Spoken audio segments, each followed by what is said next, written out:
Bonsoir tout le monde. Merci d'être venu, d'avoir répondu favorablement à l'invitation pour entendre parler du projet de Campus Santé Mont-Tremblant. J'informe tout le monde que la séance est enregistrée. Elle va être placée sur le site web de la Ville à compter de demain ou dans les prochains jours. Pour cette raison, je vous demanderai de poser des questions à la fin de la présentation, plutôt que durant la présentation, pour que les gens qui vont l'écouter sur le web puissent entendre la présentation. La séance de questions ne serait pas enregistrée à ce niveau-là. Donc, je me présente, Normand Laberge, je suis le directeur général du projet Campus Santé Mont-Tremblant. Avant de prendre ce poste-là, j'étais directeur général de chirurgie d'Estrante à Brossard, dans le quartier d'Estrante, qui est en fait le plus grand centre de chirurgie privée au Canada. Et quand je dis privé, il faut faire attention, toutes les chirurgies qui y étaient réalisées étaient des chirurgies publiques. C'était payé par la RAMQ, les patients ne payaient pas, mais la gestion du centre était privée. Et on réalisait 22 000 chirurgies par année pour aider. Tout le monde sait qu'il y a des listes d'attente en chirurgie. Donc, le but de ce genre de centre-là était d'aider le réseau public de la santé et non pas le Visa Mastercard de la santé. L'idée était différente. Et avant ça, j'étais directeur général de l'Association médicale du Québec, qui regroupait les médecins omnipraticiens, les spécialistes en tant que tels, en tant qu'association professionnelle et non pas association syndicale. Et j'ai œuvré dans le domaine de la santé là, tout près d'une trentaine d'années au cours des dernières années. J'ai joint l'équipe de Campus Santé Mont-Tremblant principalement parce que je crois dans le projet. C'est un projet porteur pour la région. Je n'étais pas de la région. Je viens de déménager dans la région compte tenu du projet et compte tenu que je pense qu'il y a de l'avenir dans les régions sur le plan santé en tant que tel. Je suis accompagné de deux personnes ce soir. Madame Véronique Racanelli, qui est présidente de la Fondation Lise et Giuseppe Racanelli, qui est propriétaire du terrain, du fonds de terrain, et Luc Légaré, urbaniste, qui est l'urbaniste attaché au projet, qui est de la firme Urba Plus. Plus tard dans la soirée, ces gens-là vont intervenir s'il y a des questions. Luc va présenter le côté rezonage du terrain que l'on regarde. Moi, je vais vous présenter le projet en tant que tel.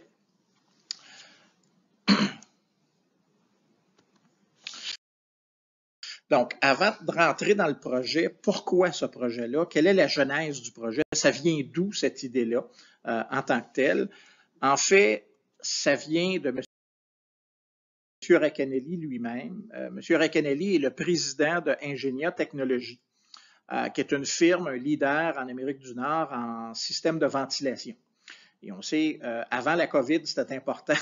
Suite à la COVID, c'est encore plus important. Mais M. Racanelli, tout au long de sa carrière d'entrepreneur, a bénéficié de contrats gouvernementaux. En fait, a bénéficié de la société et il s'est donné comme mission, en tant que président d'entreprise, de redonner à cette société-là. Et pour redonner à la société, bien, il a créé une fondation personnelle, la fondation Lise et Giuseppe Racanelli, dont sa fille est la présidente. Véronique ici est la présidente, et la fondation a visé le système de santé, ou la santé autant physique que mentale, pour les dons qui seraient donnés.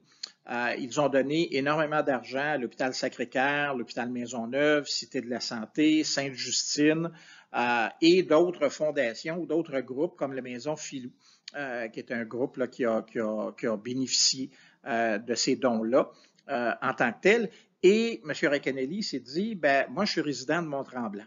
Il faudrait que je fasse de quoi pour Mont-Tremblant? C'est beau, tout ce que j'ai fait en termes de dons était pour ailleurs. Ben, j'ai un terrain à Mont-Tremblant et il y a moyen de faire quelque chose à ce niveau-là. Et c'est pour ça qu'il s'est dit, ben, tentons de voir si on ne peut pas faire un projet de campus santé. En tant que tel, c'est les raisons. Par contre, quel est le concept du projet? C'est quoi un campus santé et pourquoi un campus santé à Mont-Tremblant? En fait, les recherches que l'on a fait, si on regarde un rapport d'économie et innovation, qui était anciennement Industrie et Commerce, là c'est le même ministère, mais il change de nom une fois de temps en temps, Bien, un rapport de mai 2022, donc très récent comme rapport, indique que la région des Laurentides va connaître une croissance tant économique que démographique de près du double du reste de la province de Québec. C'est-à-dire une croissance de 6,1 %, c'est-à-dire 4,2 % au-dessus de la moyenne provinciale. Donc, il va y avoir un apport économique et un apport démographique dans les régions, ce qui en soi est une bonne nouvelle en apparence. Par contre, quand on regarde l'envers de la médaille, c'est la région au Québec qui est la plus pauvre dans le domaine de la santé.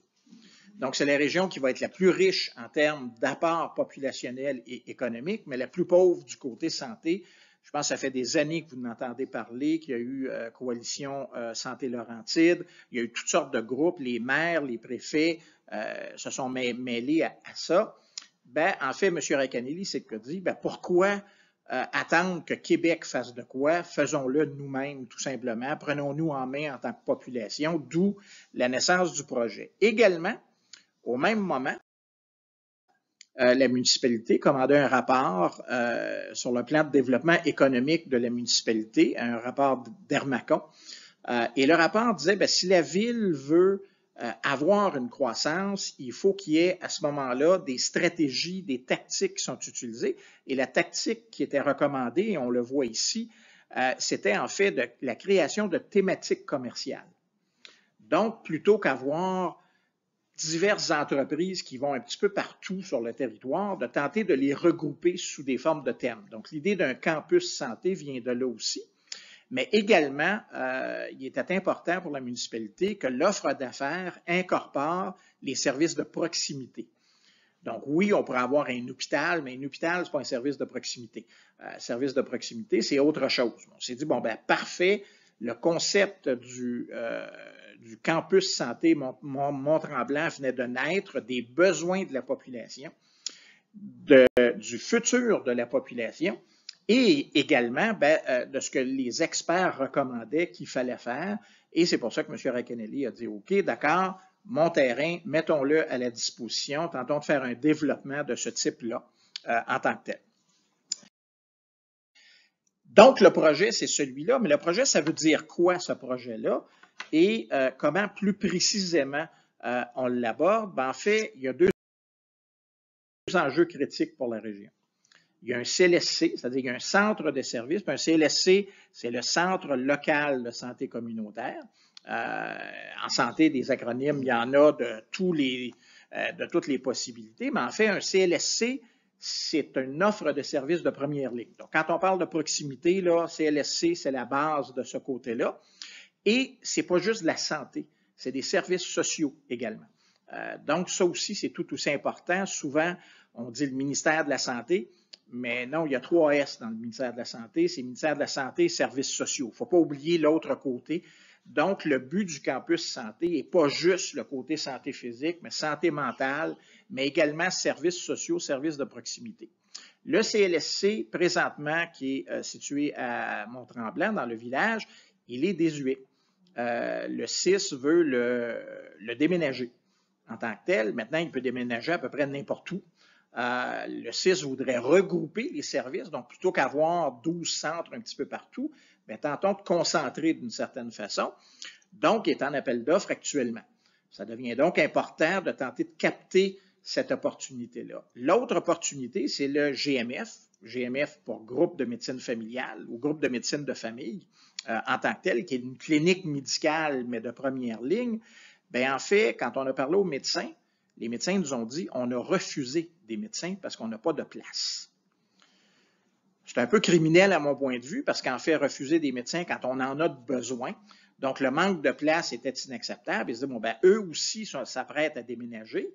Ben là, c'est important que la citoyenneté de la région en bénéficie et non pas qu'ils aillent s'installer ailleurs. Donc, on veut augmenter l'offre de services. Donc, ces deux enjeux-là devenaient critiques et c'est pour ça que l'idée de campus santé, on s'est dit, ben ça va être le cœur. Donc, médecine de famille et service local du PE6. Maintenant, quand on parle d'un groupe de médecine de famille, c'est plus large que ça en tant que tel. À mon point de vue, moi, mon expérience du passé, en fait, vous avez tous entendu parler, le premier ministre en campagne électorale a parlé des hôpitaux privés. En tant que tel, ben, l'hôpital privé, c'est quoi au juste? Là, les gens sont un peu perdus. L'hôpital privé est en fait une clinique de première ligne, mais qui irait plus loin que strictement de la médecine familiale. Donc, effectivement, quelqu'un qui a un problème de genou va voir un physiothérapeute, va voir l'infirmière, le médecin en dernier, va recevoir des traitements. Donc, pas juste la prescription, mais le traitement qui va avec. Donc, l'idée est de mettre des infirmières praticiennes, des infirmières qualifiées, des physiothérapeutes, des ergos, des nutritionnistes, avec des médecins et des spécialistes, avec un centre de radiologie et avec un comptoir de médicaments. Ben là, ça ressemble à un mini-hôpital. Ben, c'est un peu ça que le premier ministre disait, mini-hôpital privé. Peut-être que l'expression n'est pas bonne parce que c'est service public, mais la gestion est privée. L'idée avec les médecins du campus santé est d'en établir un. Le gouvernement a annoncé que Montréal et Québec en auraient. Nous, on s'est dit, Mont-Tremblant pour en avoir un si on se serre les coudes, puis on est capable de le faire. Puis on pourrait même être les premiers, parce que vous savez que le premier ministre est en fait l'adjoint parlementaire du ministre de la Santé, Yuri Chassin, qui est responsable du projet, bien, rencontre des difficultés. C'est pas aussi facile à Montréal et à Québec, mais à mon point de vue, à Mont-Tremblant, ça serait facile de le faire et ça serait porteur, ça l'attirerait des infirmières et des employés, parce que le but, c'est d'augmenter le service, mais d'augmenter la capacité d'offrir ces services-là aussi. Donc ça, c'est vraiment le campus santé, l'idée du campus santé. Maintenant, c'est où? Deuxième question, c'est où? Ben, en fait,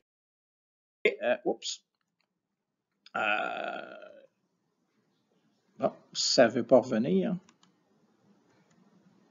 Bon, c'était la photo du terrain, en fait, qui est la page de la MRC qui montre le terrain, ce qui était tout à fait exceptionnel. C'est un beau terrain, puis la MRC s'en sert comme étant représentative de la région.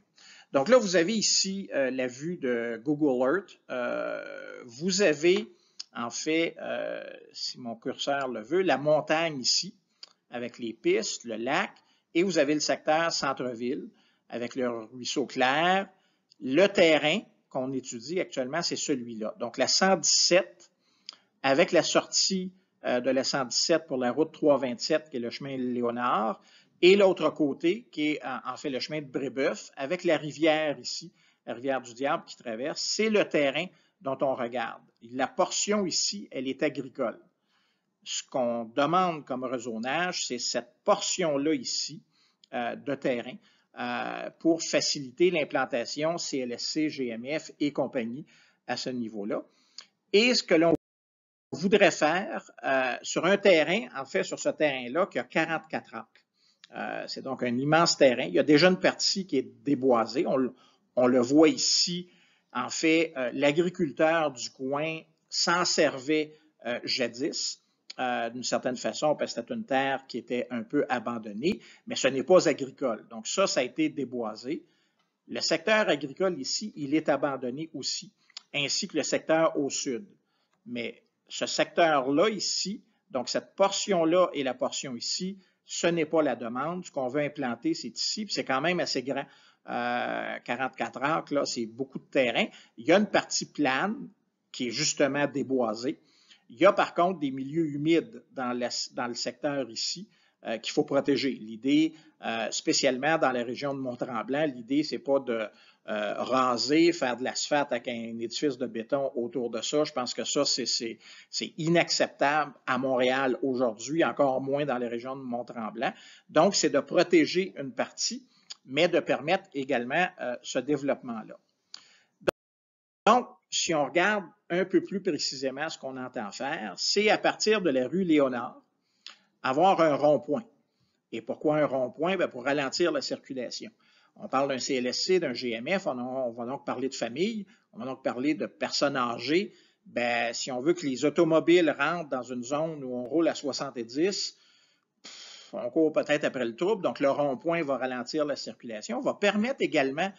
Il y a un développement résidentiel ici qui vient sortir plus loin sur Léonard, bien de sortir à la même place, parce que là, on va avoir une croisée en tant que telle. Oui? Excusez-moi, le CLSC actuel, il serait où par rapport à ça? C'est ce que je vais présenter, je vais en parler. Donc, c'est cette rue-là que l'on voudrait faire en protégeant la zone écologique ici. Naturellement, en mettant en premier, donc près de la rue, ce qu'on appelle des maisons à hébergement, comme la maison Véronique et Louis. Pour ceux qui ne connaissent pas, Véronique Cloutier et Louis Morissette ont parti d'une fondation pour les autistes adultes qui, passé l'âge de 21 ans, n'ont plus accès aux services de santé, n'ont plus accès aux services d'éducation. Donc, à ce moment-là, on a fait un don de terrain. Donc, la fondation, on leur a donné ce terrain-là via la fondation Racanelli.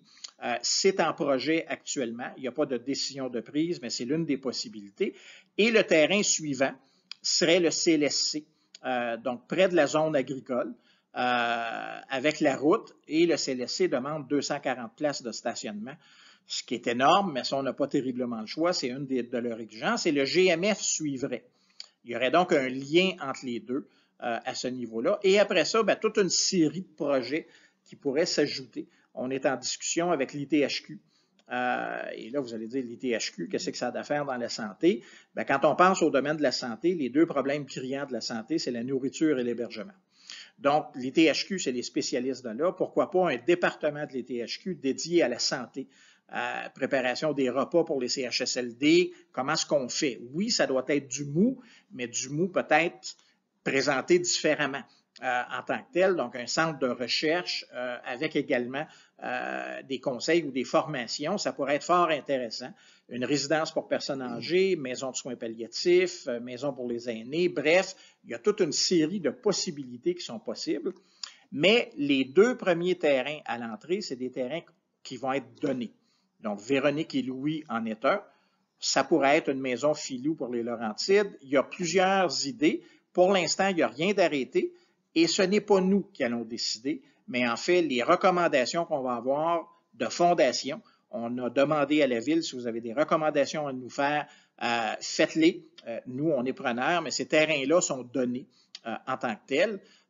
Et le bout du projet ici, ben lui, il n'est pas certain. Ce qui est certain à date, c'est qu'on sait que Véronique et Louis s'est décidé pour 2026. On parle d'une maison dans la région, pas à Tremblant nécessairement, mais si c'est à Tremblant, nous, on est prêt à donner le terrain et faire ça. Le CLSC sont en appel d'offres présentement, donc ce terrain-là leur est réservé à ce niveau-là. Et le GMF, sur les 18 médecins, il y en a 17 qui ont dit qu'ils embarquaient. Celui qui n'embarque pas, c'est parce qu'il était en vacances à ce moment-là. Et sur les 17, il y en a 7 qui veulent devenir investisseurs. Ils veulent participer à la construction. Et le reste des édifices, bien ça sera à déterminer selon les besoins.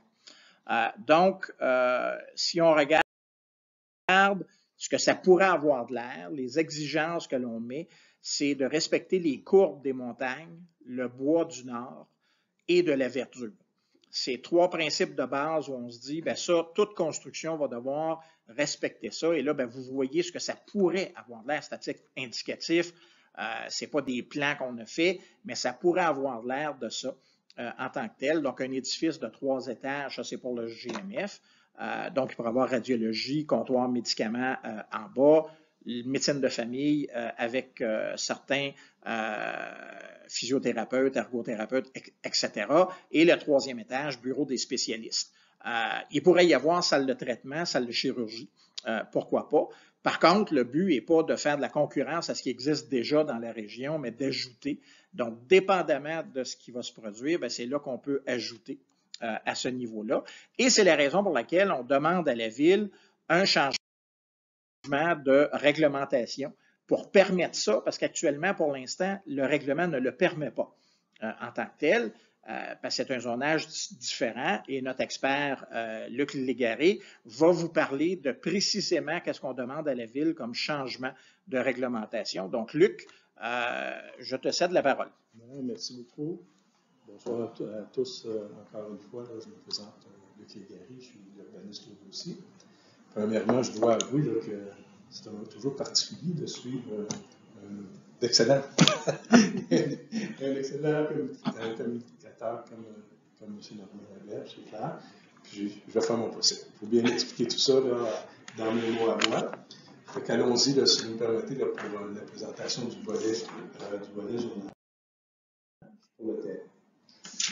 Avant d'aller dans le détail, qui résume un peu ce qui a été dit tantôt, je vais juste nous faire, si vous me permettez, un petit pas en arrière. Il y a déjà une démarche qui est en place, qu'on va appeler, si on veut, la première démarche. C'est une démarche qui va cumuler là, dans quelques semaines, autant avec la Ville que la MRC, pour amener le premier zonage qu'on peut appeler, qui s'appelle le zonage de CLSC. Donc, ça, c'est une démarche là, qui est publique, hein, qui a été publicisée dans les journaux, il y a eu des consultations publiques, ainsi de suite.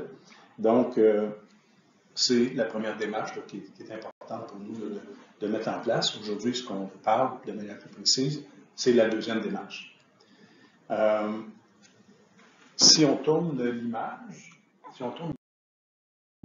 pour préciser, le zonage en date d'aujourd'hui, peut-être dans une semaine ou deux, ça sera différent là, avec les conclusions de la Ville et de la MRC, mais aujourd'hui, on a un zonage industriel sur la propriété. Donc, si M. Kennedy voulait, il pourrait faire de l'industrie ou attirer là, des usines industrielles sur la propriété. Et c'est ce qui est en place. Le premier zonage qui a été demandé, c'est le zonage pour amener, je le répète, seulement le CLSC. Il n'y a rien d'autre, le CLSC, ça c'est clair. Vous avez vu la nomenclature, là c'était IN.industriel, puis là c'est CV, là, donc ça a été changé. La configuration de la zone, elle est pareille, elle n'a pas été agrandie, elle n'a pas été agrandie, d'autant plus qu'il y a des zones agricoles juste à côté.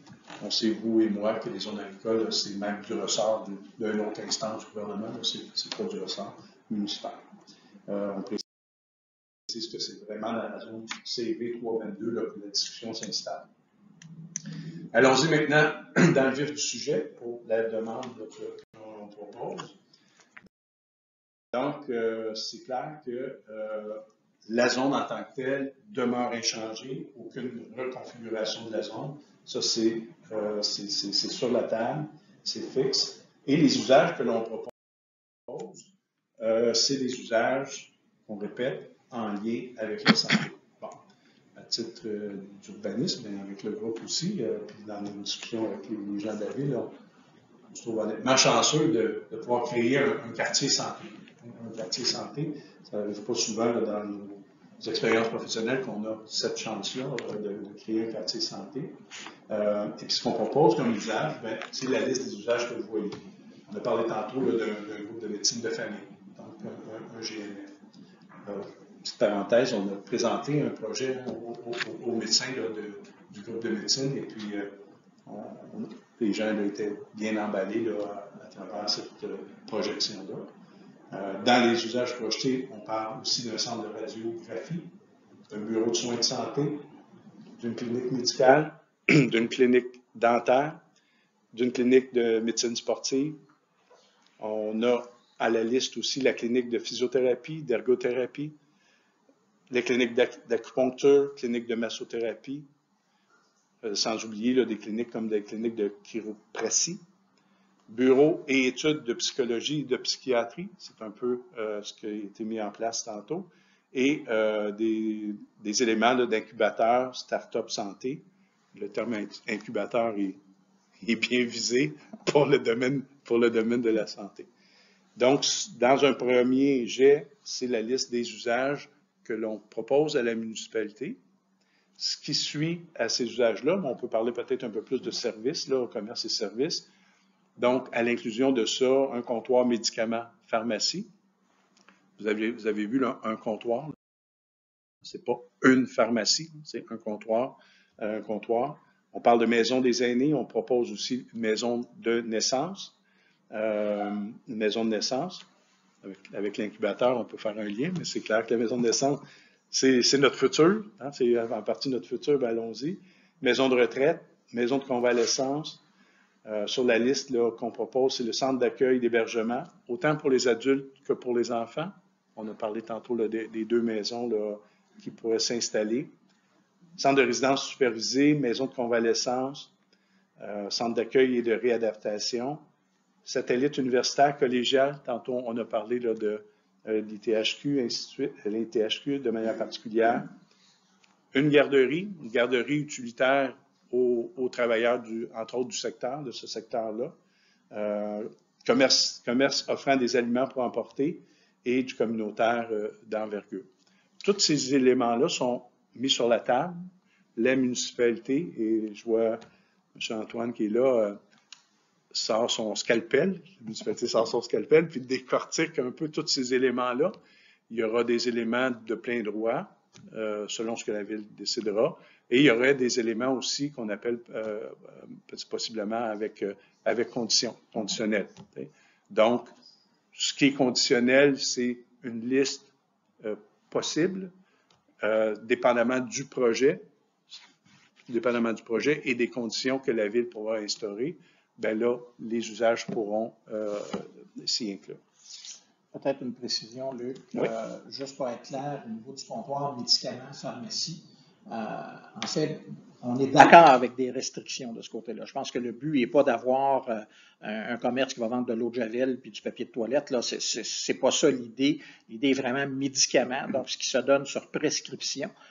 Ou également médicaments disponibles, ce qu'on appelle les over-the-counter, qui est au comptoir, mais limité à ce niveau-là. Même chose du côté de la garderie, on ne parle pas d'un CPE. On parle vraiment pour une garderie en milieu de travail en tant que telle. Ça peut être une halte garderie pour les parents qui ont un rendez-vous et qui laisseraient l'enfant, peut-être, mais on n'en est pas là. Et les commerces offrant des aliments, naturellement, on ne parle pas d'un McDonald's. On parle beaucoup plus d'une épicerie type produits de santé et ce genre de choses-là. Parce que l'idée n'est pas d'avoir là. D'un, c'est que les gens qui seraient là doivent manger. Donc, style sandwicherie, ce genre de choses-là. Mais pas d'avoir un Tim Hortons ou d'avoir un McDonald's. C'est vraiment pas ça le but. Et c'est pour ça qu'on travaille avec la Ville là, pour bien le définir en tant que tel pour le futur. Donc, Luc. Oui. Suivant la liste des usages, je répète que la municipalité là, le travaille sérieusement, c'est clair. Et ce travail-là va mener des discussions avec le conseil de ville et va mener, là, si tout va bien pour nous, à la procédure. Et la procédure normale de modification réglementaire. Soyez informés, puis on veut informer clairement qu'aujourd'hui, bien, assurément que ça nous fait plaisir d'être ici pour partager avec vous cette vision-là d'un quartier campus santé, mais qu'une fois que le conseil de ville aura décrété la réglementation, il y a la première lecture, les parutions dans les journaux, la vraie consultation publique. Je ne dis pas qu'on est fou, là, mais la vraie consultation publique, c'est clair. À travers ça, le second projet, d'autres parutions dans les journaux qui diront aux gens de la zone, mais du voisinage aussi, si vous voulez vous objecter, bien, objectez-vous. Ici, on a un service de greffe là, performant qui vont pouvoir vous guider à travers ça. Et par la suite, bien, dépendamment des résultats, bien, ça va vers une adoption, tout en allant du côté de la MRC à la fin pour un certificat de conformité. Je ramène la boucle du départ. La MRC, elle a déjà entamé sa procédure. Donc, l'orientation industrielle qu'elle avait et que la municipalité est obligée de suivre, parce qu'on savait que la MRC dicte, et puis les gens de la ville avec le zonage doivent suivre là, selon les affectations. Mais là, les affectations qui vont finir par s'installer pourraient autoriser ce genre de situation-là tel qu'on le propose. Donc, on passe à la section discussion et questions en tant que telle. Donc, vous avez le droit de poser toutes les questions sur n'importe quelle partie de la présentation. L'opposition est bienvenue.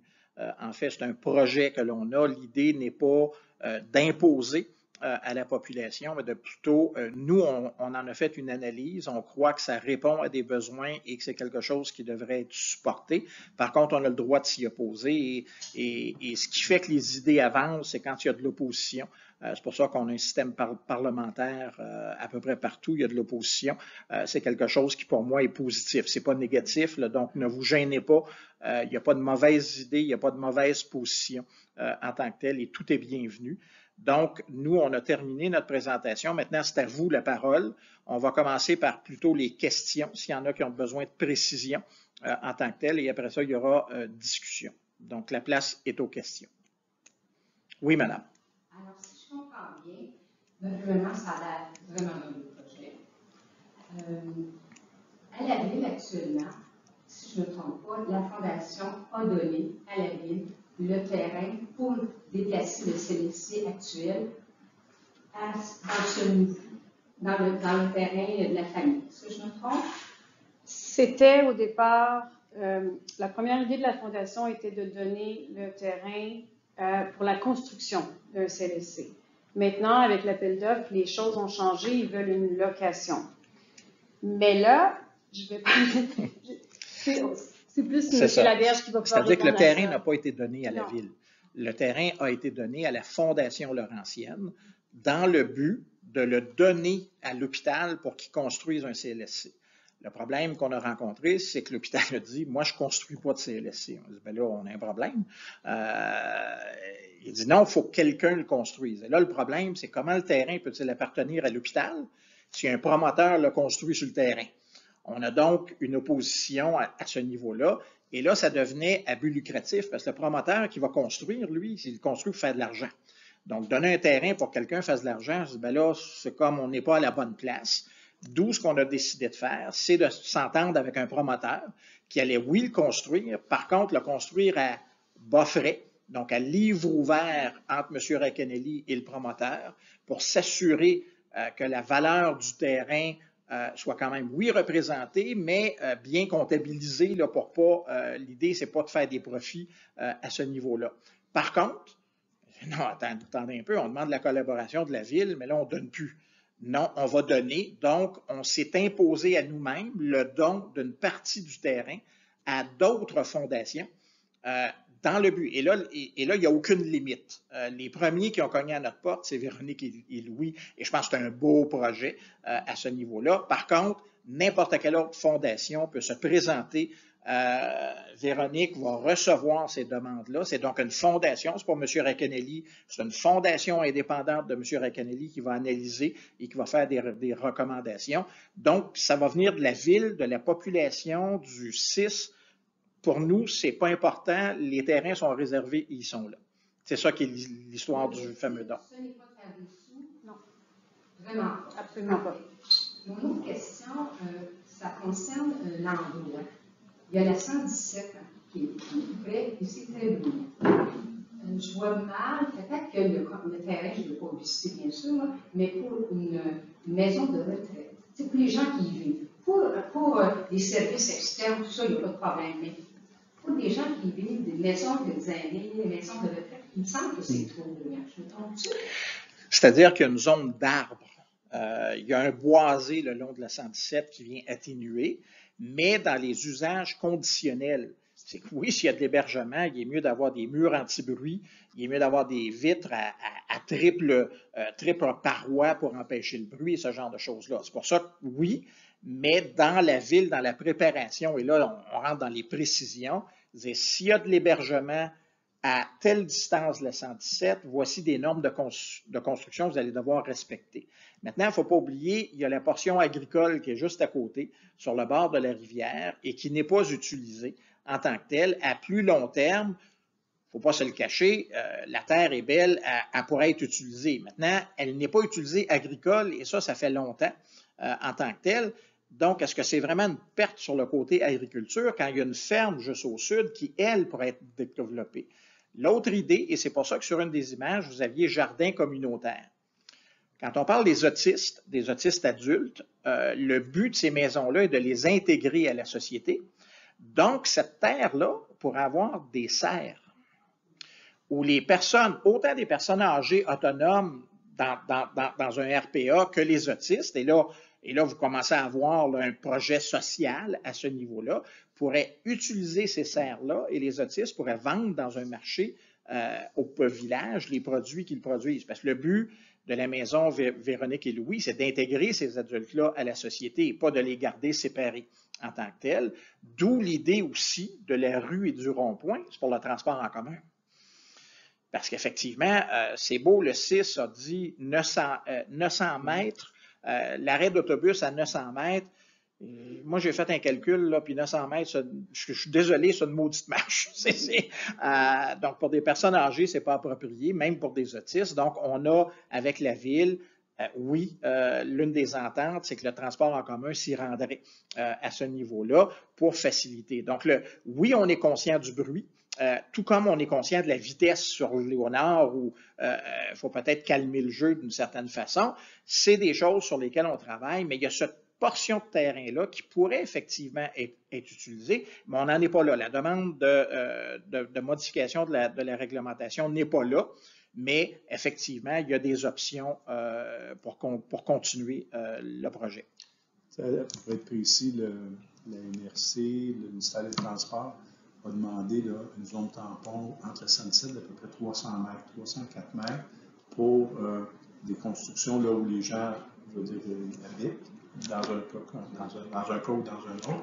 Si par hasard, il y avait des constructions en deçà, en dedans, bien, c'est là où les particularités des bâtiments, les vitres, ainsi de suite, les murs, là, on devra prouver par des études à la ville que le son n'affecte pas les restants. C'est pour ça que vous avez vu les bâtiments là, où on écrit « autre » près du pas, mais c'est là où on préconiserait non pas l'habitation, mais plus d'autres genres d'usages moins nécessiteux sur ce volet. Oui. Oui. Allez-y, madame. Tantôt, vous avez dit en partie, est-ce que toute la zone humide du terrain va être protégée? Oui, totalité. Fait que vous intégrez, dans le fond, vous faites le développement en intégrant les zones humides. Oui. C'est ça. Il est clair dans la législation québécoise et encore plus à la municipalité, les zones humides doivent être protégées. Donc ça, c'est comme, même durant la construction, on n'a pas le droit d'y toucher. Donc ça, nous, on le propose également parce qu'en fait, le but est d'avoir de la verdure. Là, c'est pas de l'asphalte puis du béton. C'est pas ça l'idée. Mais dans la loi, c'est déjà ça. Mais on intègre également dans chacun des bâtiments des espaces de verdure. D'ailleurs, à ce niveau-là, je pense, puis qu'on me corrige, mais que le projet de règlement prévoit qu'il faut que sur la dimension, qu'il y ait 40% de verdure de protégée. L'ostéopathie, je ne l'ai pas vu dans votre liste. Est-ce qu'il y avait une raison pour laquelle j'ai vu les chiro, j'ai vu les massages? La liste est tellement longue qu'il aurait fallu 5 pages, mais vous avez parfaitement raison. L'ostéopathie est quelque chose qui serait acceptable de ce côté-là. Je pense que nous, on a donné des exemples qui sont les plus courants, mais c'est le genre de choses qui pourraient se faire. D'ailleurs, quand on parle de maison des naissances, précision, on parle de sage-femme. À ce niveau-là. Donc, vraiment, je pense que l'idée est de faire quelque chose qui est pour la médecine de demain, pas la médecine d'hier. Donc, l'idée d'hôpital ou d'hospitalocentrisme, c'est de s'éloigner de ça et d'intégrer toutes ces médecines alternatives-là d'une certaine façon, sans pour autant aller dans trop ésotérique. À ce niveau-là, quand même, il faut que ce soit un peu réglementé et encadré. Donc, c'est l'essence du projet. Et puis, dans les règlements que les villes écrivent, bien des fois, le départ, c'est écrit de manière non limitative, mais s'apparentant par famille d'usage. Et puis, c'est au demandeur à prouver avec ses actions qu'il s'intègre à l'intérieur des autorisations que la municipalité mettrait en place. Je précise aussi que la biologie, ça a été une des premières actions faites sur le terrain. On avait une étude de bio qui datait de 5-6 ans là, pour d'autres choses à un moment donné. Et puis, ça a été refait là, au printemps de manière précise là, par un biologiste reconnu. C'est M. Madison là-dessus, avec son groupe. Donc, tout ça est placé, géoréférencé, toutes les bandes de protection là, qui viennent avec sont en place. On doit démontrer à la ville. C'est là la grande zone qu'on a appelée écologique ou de conservation. Là, il y a dans la courbe, juste un petit peu avant, il y a un ruisseau, et puis on traverse ce ruisseau-là. Bon, ça va traverser un ruisseau, là, c'est permis par la réglementation. Il faut le faire à 90 degrés, faire le ponceau nécessaire, et ainsi de suite. On est accompagné aussi d'un groupe d'ingénierie qui qui nous accompagnent sur le volet infrastructure là, pour ce genre de situation. Madame? Oui, j'ai deux questions vraiment de nature complètement différentes. D'abord, félicitations pour le projet. Merci. C'est très intéressant. Voilà, la dernière fois, je m'en ai entendu parler, c'est comme madame, c'est un CLSC uniquement. Vous parlez du transport en commun. Moi, je pense aussi au transport actif, donc le vélo, la marche, parce que c'est un terrain qui est quand même pas si loin du centre-ville. Excellente question. Il y a beaucoup de monde qui sont capables de marcher. Ceci dit, il va y avoir des enjeux de sécurité. Je ne sais pas si vous avez pensé au transport actif. C'est-à-dire que oui, quand on parle de la zone communautaire là, qui est l'ancienne ferme, si on regarde les sentiers piétonniers et cyclables de la ville, on peut passer le long de la 117 et en dessous du viaduc et entrer sur le terrain par en haut. De cette façon-là, c'est un peu ce qui est prévu, mais ça fait beaucoup plus du ressort de la ville parce qu'en fait, mais il y a un élément naturel. Donc, c'est pour ça que cette zone communautaire-là, elle est intéressante. Ça pourrait être un parc avec effectivement pistes piétonnières et cyclables qui se retrouvent là et qui donnent accès, donc transport actif comme transport en commun, comme transport de véhicules, parce qu'en fait, le nombre de places de stationnement va être prévu en conséquence. Les questions de sécurité, bien là, à ce moment-là, c'est que ça ne rentre pas par les mêmes côtés à ce niveau-là, ce qui est tout à fait correct en tant que tel. C'est même idéal, c'est pas mal de ça. Ma deuxième question, je suis directrice du campus de Mont-Tremblant, donc on est un campus collégial affilié au Cégep de Saint-Jérôme. En fait, on va accueillir de la technique de physiothérapie. Puis dans vos usages, j'ai vu il y a une possibilité d'avoir des espaces d'enseignement. Donc, est-ce que cette idée-là a évolué ou c'est tout simplement quelque chose qui peut être proposé? C'est-à-dire que dans la demande de changement de réglementation, on veut être plus ouvert que fermé, naturellement. Maintenant, on n'a pas d'idée préconçue à dire non, il va y avoir une école de ça. On a approché certains groupes comme l'ITHQ et les HEC, parce qu'en fait, l'ITHQ à cause de hébergement et alimentation, et HEC à cause de la gestion dans le domaine de la santé. Maintenant, l'enseignement ou la formation de personnel médical, bien, en fait, elle n'est pas exclue, mais s'il y a déjà un cégep, c'est la job du cégep de faire ça, l'idée de ne pas faire de concurrence. Là. Je pense que le principe qu'on s'est donné, c'est d'ajouter à la ville et non pas de déplacer à l'intérieur de la ville. L'idée n'est pas de prendre la pharmacie qui est dans le centre-ville et de la déménager là, parce que là, on craint tout dans le centre-ville. Même chose du côté du cégep. Si on déménage des secteurs là-dedans, bien oui, mais on vide le cégep, c'est déshabiller Paul pour habiller Pierre. Là. Donc, l'idée est probablement d'ajouter. Maintenant, s'il y a des techniques qui peuvent être utilisées, l'idée de stage est déjà dans la réglementation, c'est-à-dire que les gens que vous allez former du côté, je présume c'est kinésiologie ou physiothérapie directement, mais qui est technique, qui n'est pas universitaire ou c'est universitaire? C'est ça, c'est la technique. À ce moment-là, des stages sont nécessaires. Bien, les stages pourraient être faits à l'intérieur de la clinique, d'une certaine façon. On va aller plus loin en pensant à une clinique-école, par exemple. Parce que je n'ai jamais pensé que vous alliez déplacer l'idée, ça serait plus de collaborer avec vous. La collaboration, c'est clair. L'idée d'un campus santé est d'attirer. Mon expérience dans le domaine de la santé, là, quand on permet aux gens de se former en région, ils ont tendance à rester dans la région à ce niveau-là. Donc, la collaboration va être tout à fait évidente. On ne veut pas que les gens de Montréal viennent se former ici. Ben oui, ils pourraient s'ils veulent rester. Par contre, si on fait juste de la formation et les gens s'en vont, ben finalement, on n'aide pas la population. Le but est d'aider la population et c'est pour ça que le point de départ est important. Quand je vous ai parlé de la genèse, c'est M. Racanelli qui dit « J'ai un terrain, je veux qu'il bénéficie à la région, je veux que ça bénéficie à la santé, pas que ça bénéficie à d'autres mondes ou ailleurs. » C'est vraiment ici. Donc, la question d'ajouter, de collaborer fait partie. Dans la réglementation, je ne m'abuse pas, le côté enseignement est, oui, disponible dans la proposition de… Par contre, on ne veut pas faire une école complète, mais la collaboration, c'est certain.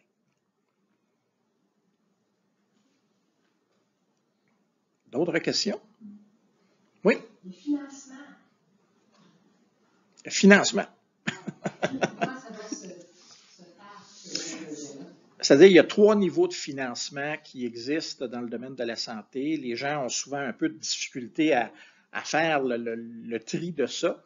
Il y a effectivement, si je prends l'exemple de 1030, qui est une entreprise privée, mais qui est financée par l'État via l'activité qu'elle le fait. Donc ça, c'est du financement à l'activité, si on peut veut. C'est que pour chaque chirurgie, on va te donner un montant d'argent qui est un budget d'opération. Par contre, l'investissement de départ est fait par des entrepreneurs. Le gouvernement ne s'en mêle pas. Il y a l'autre niveau où, en fait, le gouvernement va payer pour pas l'infrastructure, mais va payer pour la structure en place. Une maison Véronique et Louis, en fait, le béton est payé par une fondation. Tout le reste est payé par le ministre Carman, parce que ça relève des services sociaux à ce niveau-là.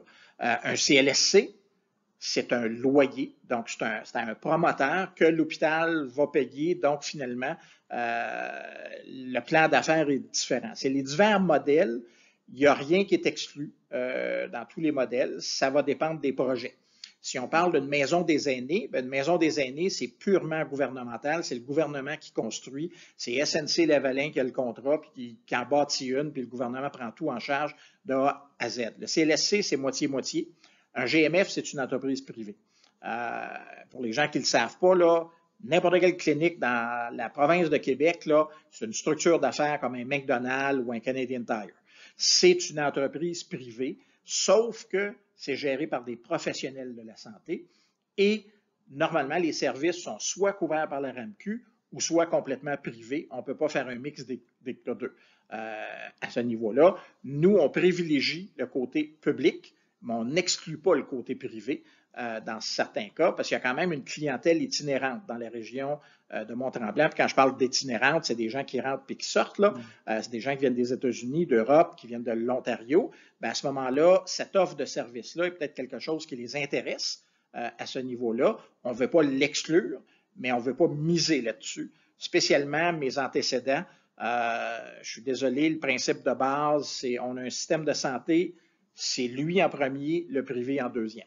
À ce niveau-là. Ça, c'est ma philosophie en tant que telle, mais la gestion privée d'un service public, et je pense, fonctionne très bien. Ça a été prouvé en termes d'accès aux services. Par contre, il faut que ce soit bien encadré et bien surveillé. Et c'est ce modèle-là qu'on veut mettre en place. Le GMF, lui, c'est vraiment public, ça. Le GMF, c'est public, effectivement. Lui, c'est un déplacement, parce qu'en fait, le GMF, il est présentement dans le village de Mont-Tremblant, sauf qu'il est à l'étroit, il n'est plus fonctionnel, et pour éviter qu'il s'en aille à l'extérieur de la ville, parce que les médecins, ils peuvent s'installer n'importe où, la clientèle va suivre, ben, il faut les attirer d'une certaine façon et structurer cette clinique-là pour élargir l'offre de services en offrant des infirmières praticiennes, des infirmières, donc effectivement une clinique nouveau genre en tant que telle. Est-ce que ce serait les mêmes, parce que le GMF est ici, ce serait les mêmes gestionnaires qui gèrent, parce que c'est les mêmes gestionnaires? Il y aurait une association qui serait faite. Oui, il y aurait les mêmes gestionnaires en termes de propriétaires médecins, de la pratique médicale, mais de l'édifice, il y aurait un nouveau groupe à ce niveau-là. Et l'idée, bon, ceux qui sont familiers avec les GMF, là, il y a les GMF réseau, il y a maintenant ce qu'on appelle les GMF+, mais là, on parle d'un GMF++, où effectivement, la rémunération va être changée. Donc, plutôt qu'une rémunération à l'acte RAMQ, ça serait une rémunération plutôt globale. Donc, ce qui permettrait à des infirmières praticiennes et des médecins de travailler ensemble, mais même si l'infirmière praticienne offre le service, bien, la facturation à la RAMQ est faite là. L'idée, anciennement, que le médecin doit toucher au patient, quand le physiothérapeute l'a vu et a déterminé que c'était une entorse du genou, le médecin n'a peut-être pas à voir le patient. Le médecin devrait avoir les patients qui ont besoin d'être vus. Donc, c'est d'aller vers ça. Donc, c'est pour ça que je dis c'est la médecine de demain, pas la médecine d'hier qu'on vise. Et ça va être attirant pour la clientèle. Mais déjà, le GMF actuellement a des infirmières praticiennes. Et l'idée est d'étendre cet élément-là et d'avoir des spécialistes qui travaillent en collaboration avec tout le monde. Donc, l'orthopédiste, ben, le patient va être vu par un physiothérapeute en premier, puis si besoin est, la référence va être faite à l'orthopédiste, parce qu'en fait, dans la plupart des cas, c'est pour ça que les orthopédistes demandent des résonances à tous les patients, parce qu'en fait, c'est comme ça qu'ils retardent. Mais la plupart des patients n'ont pas de besoin de ça. Donc, c'est d'apporter une meilleure gestion au système de santé par l'apport du privé, d'où les HEC, d'où les THQ. C'est une philosophie un peu différente qu'on voudrait implanter, mais dans le respect des règles du terrain, des règles de la ville. Il ne faut quand même pas vider le centre-ville pour le déplacer là. Je pense que ça serait une erreur monumentale que de faire ça. Donc, la collaboration de tout le monde est essentielle.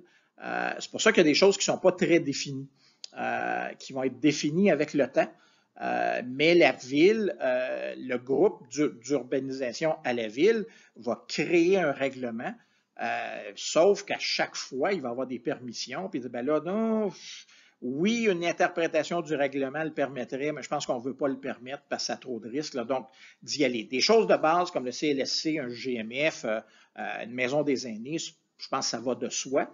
Le reste, là, qui est un peu la zone grise, bien, dans le fond, c'est de permettre, mais de conditionnel. Donc, la ville aura des éléments, il pourrait y avoir d'autres consultations à ce niveau-là pour que ça se fasse graduellement, parce que ce n'est pas le genre de projet qui va se faire l'année prochaine.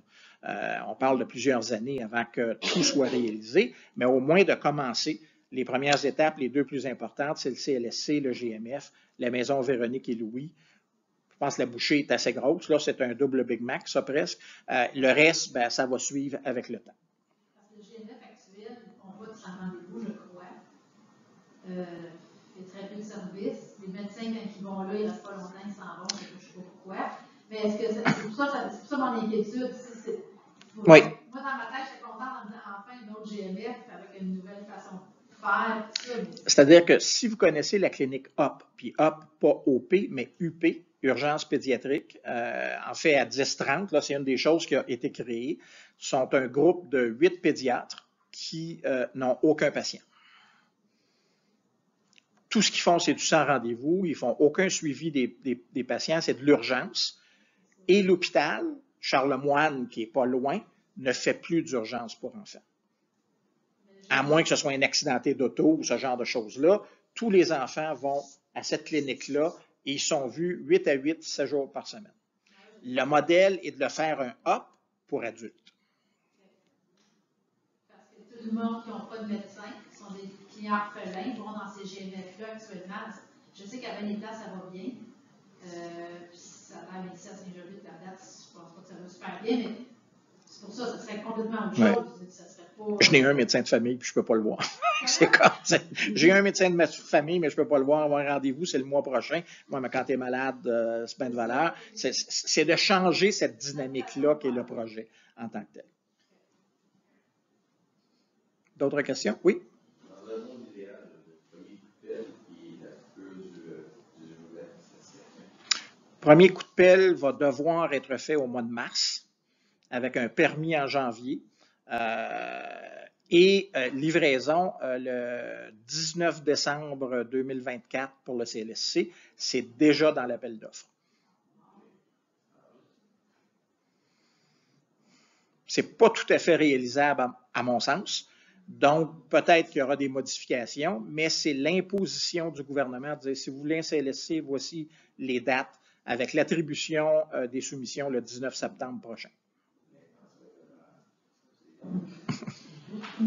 Est-ce qu'il est prévu qu'il y ait un comité, est-ce que la Fondation va impliquer des citoyens pour consulter le développement du projet pour que ça nous ressemble? C'est la responsabilité de la ville en tant que telle, en tant que propriétaire du terrain ou le concepteur. Nous, on doit, c'est-à-dire que c'est un peu comme une partie de hockey, l'arbitre, c'est la ville, ben, le livre de règlement, c'est lui qui l'a. Nous, on doit respecter ces règlements-là. Il n'y a pas de règlement qui dit vous devez avoir un comité citoyen. La ville pourrait effectivement avoir un comité citoyen, mais la ville, des soirées comme ce soir, d'autres moments, parce qu'en fait, ça, c'est le départ, mais il y aura une autre consultation sur le texte du règlement et ce genre de choses-là. C'est beaucoup plus dans la responsabilité de la Ville. La démocratie est ainsi faite qu'il y a des élus qui décident, des citoyens qui sont là pour les influencer. Bien, l'une des façons de la Ville de prendre les bonnes décisions et de consulter, deux façons de consulter, on invite tout le monde, il y a un groupe qui vient, ou sinon, on crée un comité qui, lui, va communiquer avec les gens. Ça, je pense, ça appartient à la municipalité, ça ne nous appartient pas. Il faut ajouter à ça qu'il y aura sur ce terrain-là ce qu'on appelle un PIA, donc un contrôle de positionnement de bâtiment, un contrôle de construction, un contrôle d'architecture, de couleur. Ce PIA-là est géré par le service d'urbanisme, par le comité d'urbanisme et par le conseil de ville, avec l'apport des autres services là, de la ville, que ce soit environnement, travaux publics, incendie. On dit, nous, à l'interne, que quand on amène un projet, là, il y a peut-être une 4, 30, 36 personnes là, qui le regardent là, à travers toute, je veux dire, la municipalité. D'autres questions ou commentaires sur ce qui a été présenté? Nous autres, cliniques médicales aussi, est-ce qu'on a été informés de ça quand vous faites une présentation d'un médecin comme Dr. Landry avec sa clinique? Dr. Landry est un des associés du projet. Oui. Oui, parce que l'une des conditions que j'ai posées à M. Racanelli dès le départ, quand il m'a approché, ce projet-là, tu ne peux pas le faire si tu n'as pas de médecin. Donc, ça te prend un groupe de médecins qui te supportent et qui vont être des promoteurs. Et Dr. Landry est quelqu'un que j'ai connu à l'association médicale, on a travaillé ensemble. Et Simon-Pierre a dit, oui, je réunis ma gang. Il a réuni sa gang, mais même plus large que son groupe en tant que tel. Et on a fait cette présentation-là différente. On l'a faite en janvier dernier aux médecins. Et la condition était, ça prend une signature pour qu'on aille de l'avant. Puis c'est là, je vous dis, sur les 18 médecins qu'on a invités, 17 ont dit oui, 7 ont dit, pas juste oui, on va mettre du cash avec. Donc, c'est assuré de ce côté-là.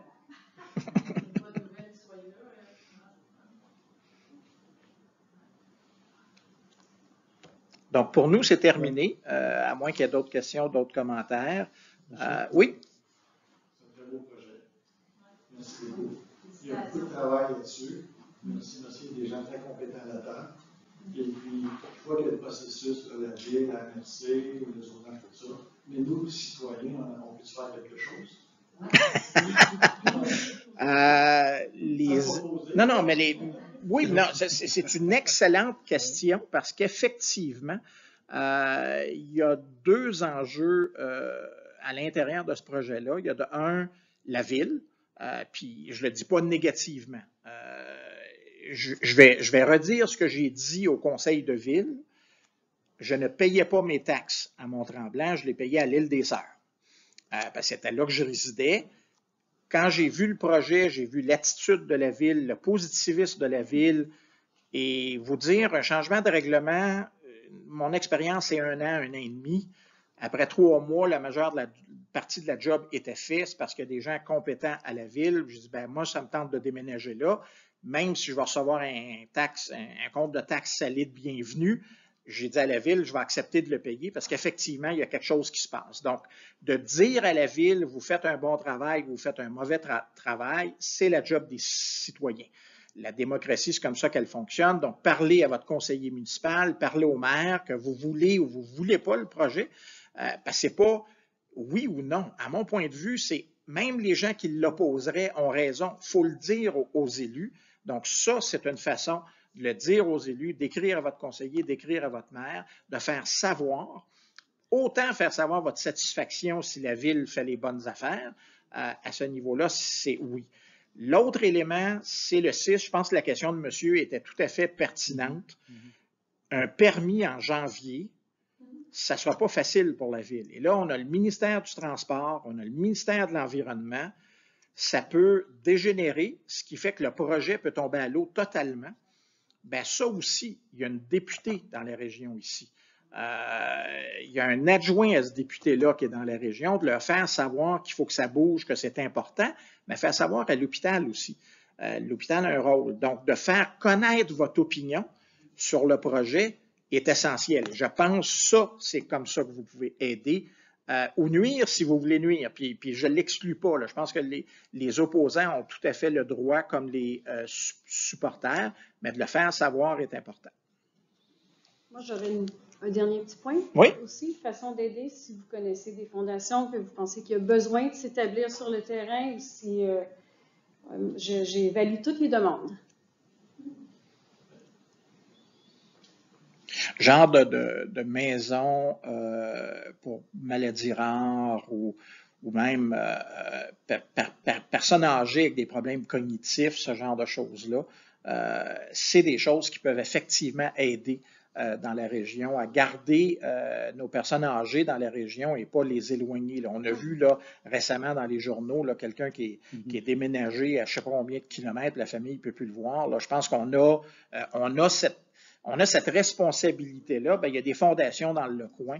Il y a des groupes qui peuvent effectivement aller s'installer là. Bien, ça, le terrain serait gratuit. Déjà, c'est un bon coup de main. Donc, pensez-y. Toutes les recommandations sont acceptées dans le Coblé. Puis même si ça prend un troisième terrain, il y en aura un troisième, c'est tout. Là. Je pense que l'idée est là. Puis la santé mentale est négligée au Québec à ce niveau-là. C'est donc quelque chose qui serait favorisé en tant que tel. Oui? Je sais que c'est dans une deuxième approche possible. L'idée des serres, ça m'allumait un petit peu parce qu'on voit de plus en plus l'implication des écoles. Les jeunes ont montré à cultiver l'affaire, tout ça. Donc, il pourrait y avoir une synergie avec, une implication avec les étudiants à l'élémentaire. Définitivement, c'est un très beau projet social d'avoir une maison pour aînés qui va aller faire un peu de jardinage avec des enfants du primaire ou du secondaire, peu importe. On a quelque chose de spécial. C'est pas juste une serre, c'est quelque chose d'autre. C'est l'implication sociale, c'est ce qui va résonner sur le plan de la région et c'est ce qui va attirer des gens. Les 8000 professeurs que Drainville cherche, il ne les trouvera pas demain, c'est certain. Mais s'il y a des initiatives locales, on peut en dénicher assez facilement, tout comme des infirmières, comme des physiothérapeutes, etc. C'est ça que la région a besoin. Moi, ce que j'ai toujours dit, la plupart des gens qui ont un problème vont cogner à la porte de Québec. Je veux de l'argent, je veux ci, puis Québec, c'est bien de valeur, c'est pas comme ça que ça fonctionne. L'idée, faisons-le différemment. Là. On a un terrain, on est prêt à en céder une partie, il y a des promoteurs qui sont prêts. Bien, la population, la ville, la députée, s'il y a une collaboration, bien, ce genre de projet-là peut voir le jour, puis pas seulement voir le jour, mais là, ajouter à la région ce qui est l'objectif ultime qu'on s'est fixé. Bien, merci beaucoup. Merci de vous être déplacés à la pluie. Je pense qu'il y a encore.